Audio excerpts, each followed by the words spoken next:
What's up, Ravens? Welcome back to this week's edition of ONW Now. I'm Ava Clayton alongside Malia Boyd. This week, we'll talk about one local ONW student's journey from battling cancer to raising money for a fantastic cause. Plus, an exciting new sport that's gaining local popularity. And of course, we have the latest and greatest on Northwest sports. And we'll wrap up the show with a sneak peek preview of our next episode, The Late Night Northwest. Let's get it rolling.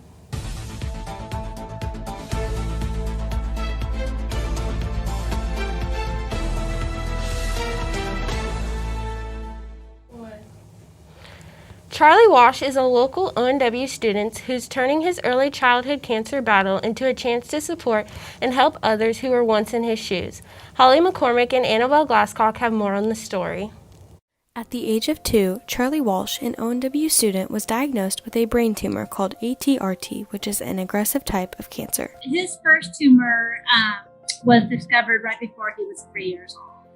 So, of course, your first thought is just basically desperation and sadness because you've got this tiny child that have all kinds of hopes and dreams for him, and you kind of see your hopes and dreams dashed a little bit. Charlie went through 17 months of chemotherapy with the love and support of his family. They helped me when I was in the hospital, and they provided me with chocolate, and I like chocolate bars.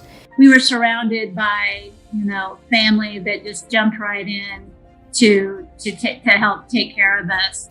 When Charlie was in the hospital, his mother, Paige Walsh, heard about Alex's Lemonade Stand, which is a foundation that helps the lives of children with cancer. I was at Children's Mercy, and I was just putting Charlie to bed. And there was a knock at my door, and it was from the Mosier family, and they were carrying a brochure about Alex's Lemonade Stand.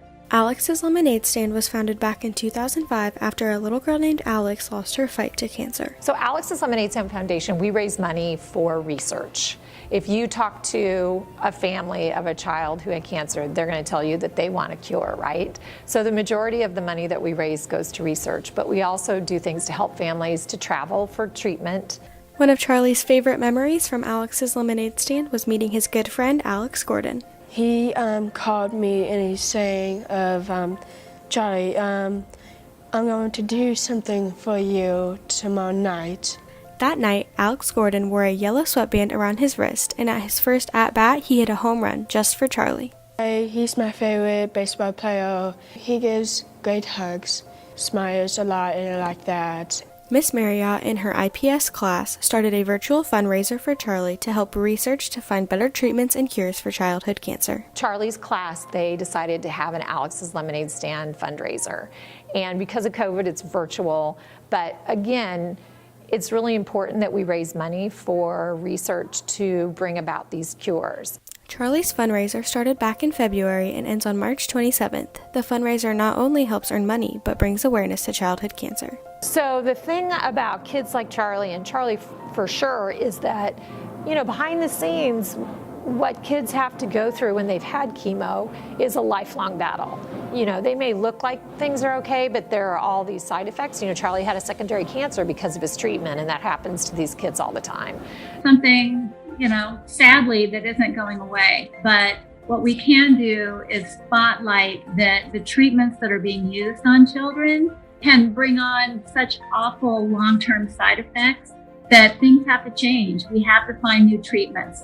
Charlie's story has impacted and inspired many people around him. When you have a child with special needs or with an illness, you have to advocate for them and you have to stick up for them. So he has helped me find my voice. You can help by scanning the QR codes around the school to donate or by sharing the link to social media. For ONW Now and Holly McCormick, this has been Annabelle Glasscock. We are so proud of the work Charlie has done with Alex's Lemonade Stand. Keep it up, and Ravens, you can find out more at alexslemonade.org. Have you ever had the desire to climb a mountain or scale El Cap? Ava, I'm proud of myself if I'm even able to climb out of bed. Well, here in Kansas, scaling a mountain face is more of a fever dream than a possibility. Luckily, local climbing gyms are giving us an exciting new alternative. Alex Pauly has the story. What's up, Ravens? My name is Alex Pauly. I'm here at Apex Climbing Gym in Overland Park, Kansas. Let's check it out. Let's go.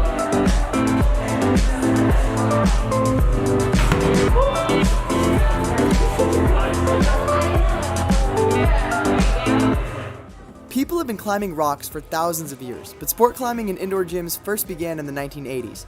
Recently, those gyms have exploded in popularity, and this remains true in Kansas City. Today, I got the privilege to sit down with two very talented rock climbers from here at Olathe Northwest, Peter Mayfield and Colin Wilcox, to discuss why they climb. I think it was just like a fun way to be in shape. You are getting a workout, but you don't realize it until your hands are covered in blisters and your forearms don't work really. When I'm off the wall, my favorite part about climbing is the community. I love the amount of people that are like into climbing here, and like at Apex there's a really tight community. That's one appeal to me, is that I can find more people that are similar to me while I'm climbing. With many different shapes and sizes of rocks, there's no one correct way to always scale the wall. Rock climbing contains a wide variety of different moves and techniques that climbers can utilize in order to top out. I really like technical climbing, where you have to get like really precise footwork and nothing like really dynamic. I don't really like jumping a lot. I like staying like static. Slower movements are more interesting to me than fast ones. I really like dynos. I'm not good at them. I'll give a project like max 20 tries in one session.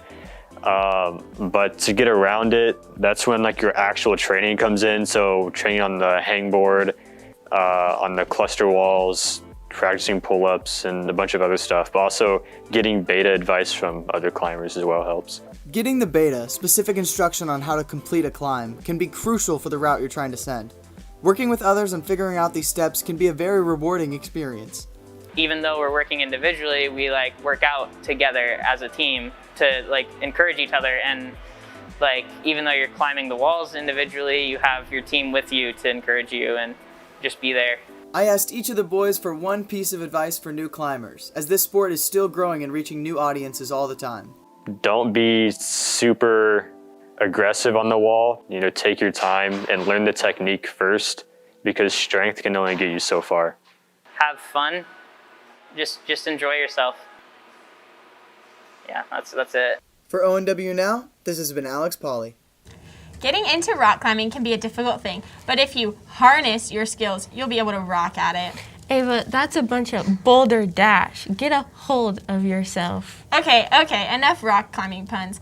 Let's toss it over to game day for your favorite edition for... What's up, Ravens? Welcome to Game Day Northwest. I'm the pollinator alongside G-Dog.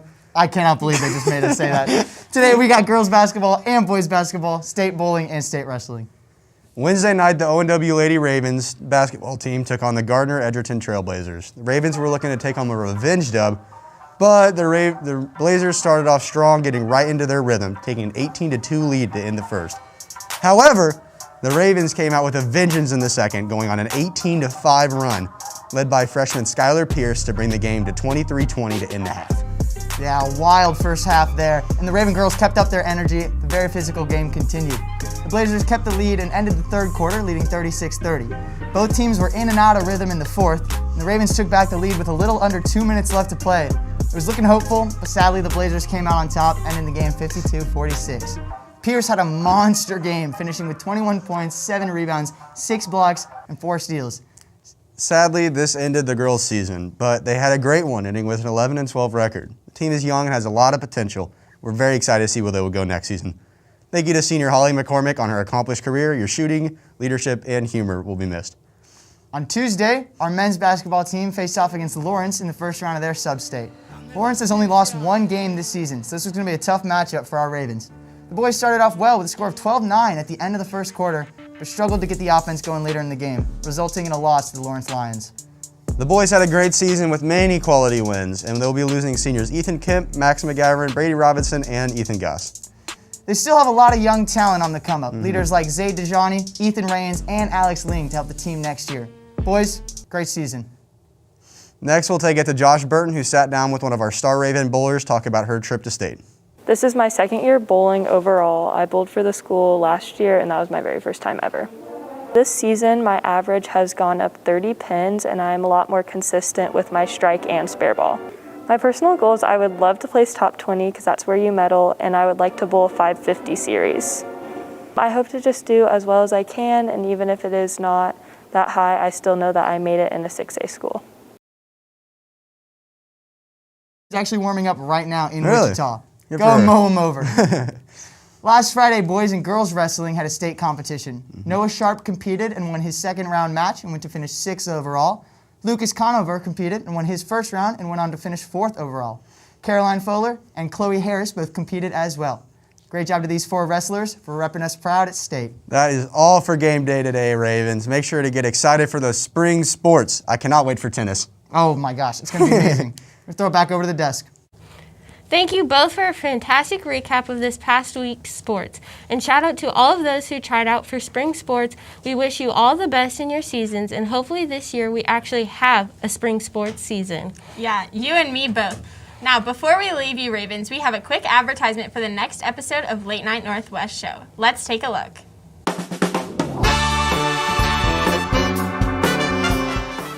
Hey Ravens, and I hope you guys will all join me next week for another edition of Late Night Northwest, where we'll talk about the first week of full in-person.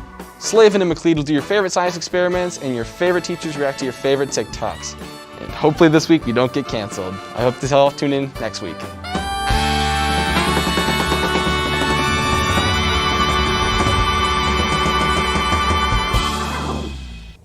Wow, do you think those teachers will want to see my TikToks? Malia, I don't even want to see your TikToks, and I'm in half of them.